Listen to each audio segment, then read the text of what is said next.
हरे कृष्णा। तो आज हम लोग कृष्ण लीला में दावाग्नि का शमन ये अध्याय करने जा रहे हैं ब्रीफ में।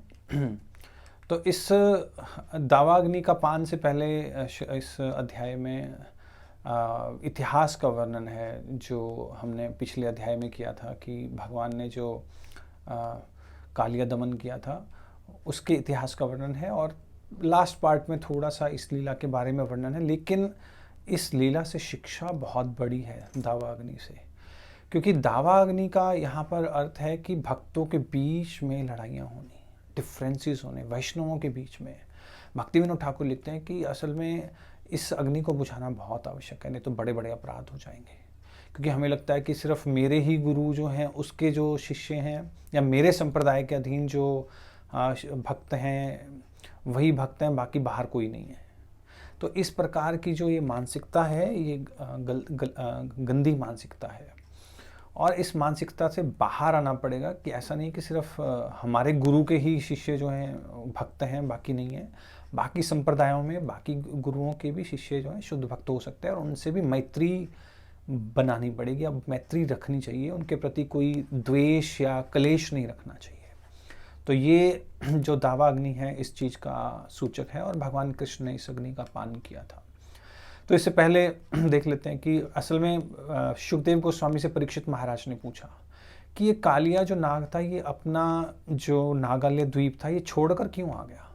तो फिर उसका इतिहास जो है परीक्षित महाराज को बता रहे हैं शुकदेव गोस्वामी कि असल में ये वहाँ पर जो था मुख्य सर्प था, और गरुड़ जी वहाँ पर सांप खाने आते थे, और बहुत सारे सांप खा जाते थे, बहुत सारे सांप मारकर वहीं छोड़ जाते थे। तो बड़ा उत्पात मचा रखा था गरुड़ जी ने वहाँ पे एक तरह से। तो सब घबराए हुए थे, उन्होंने वासुकी नाग को बोला।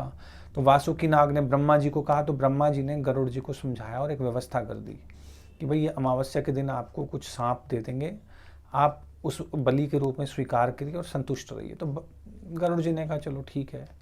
तो ये जो कालिया नाग था वहाँ प्रमुख नागों में से एक था, और ये क्या करता था कि इस चीज़ का फ़ायदा उठाता था। जो भी बलि उसके लिए रखते थे वो खुद खा लेता था। उसने कहा मैं क्यों दूँ, उसे अपने आप बहुत ही घमंड आ गया कि मैं गरुड़ जी से भी श्रेष्ठ हूँ, और इस बात का उसने फ़ायदा भी उठाया। और जब गरुड़ जी को पता लगा तो गरुड़ जी और कालिया में दोनों में लड़ाई हुई, और गरुड़ जी ने उसे इतनी बुरी तरह से प्रताड़ित किया और मारा कि वो डर कर यहाँ यमुना जी के इस सरोवर में आ गया। अब इस सरोवर में क्यों आया कि उसने अपने संबंधियों से सुन रखा था कि यहाँ पर गरुड़ जी नहीं आ सकते, क्योंकि गरुड़ जी को जो है एक श्राप मिला हुआ है। असल में गरुड़ जी यहाँ पर मछली खाने आते थे। तो यहाँ पर एक सोबरी ऋषि जो थे पानी के अंदर तपस्या करते थे, और मछलियों ने प्रार्थना की सोबरी ऋषि से कि भाई ये जो गरुड़ जी हमें तंग करते हैं, आप प्लीज़ कुछ कीजिए। तो सोबरी ऋषि ने मना किया गरुड़ जी को, मेरी तपस्या भंग होती है, आप यहाँ मत आया करो। असल में यहाँ उन्होंने एक अपराध कर दिया कि सीनियर डिवोटी को, क्योंकि गरुड़ जी तो सीनियर है सोबरी ऋषि से, मना किया, और एक जो कंपैशन किया यानी कि दया भावना दिखाई मछलियों के प्रति भक्त को छोड़कर। तो इस अपराध की वजह से उनका पतन हो गया, श्रील प्रभुपाद लिख रहे हैं, और उन्होंने फिर कई शादियां कर ली, पूरा भोगी बन गए।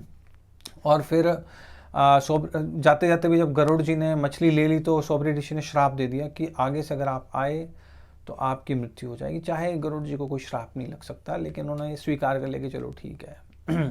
तो इस प्रकार कालिया ने यहाँ पर शरण ली, क्योंकि उन्हें पता था कि गरुड़ जी यहाँ पर नहीं आ सकते। और फिर जब कालिया का मर्दन किया भगवान कृष्ण ने, तो कालिया ने खूब भगवान को चंदन का लेप लगाया, आभूषण दिए, मणियाँ दी, और जब बाहर भगवान कृष्ण आए तो पूरे ब्रजवासियों में जैसे प्राण आ गए हों।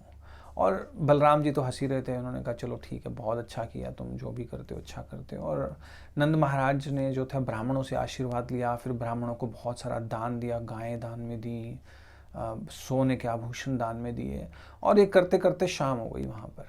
तो उन्होंने कहा कि अब वापस तो नहीं जाएंगे, अब यहीं पर विश्राम करते। तो शाम का समय था, तो विश्राम कर रहे थे। तो कुछ जो मित्र थे ये जो असुरों के, तो उन्होंने जो थे अग्नि का रूप धारण करके जंगल में आग लगा दी। कुछ इस प्रकार से आचार्य लिखते हैं।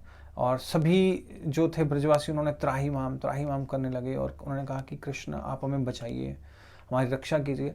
असल में वो रक्षा की प्रार्थना इसलिए कर रहे थे, अपने लिए नहीं, क्योंकि उन्हें था कि हम भगवान से अगर अलग हो गए तो भगवान की सेवा कौन करेगा, तो भगवान को आनंद कौन देगा।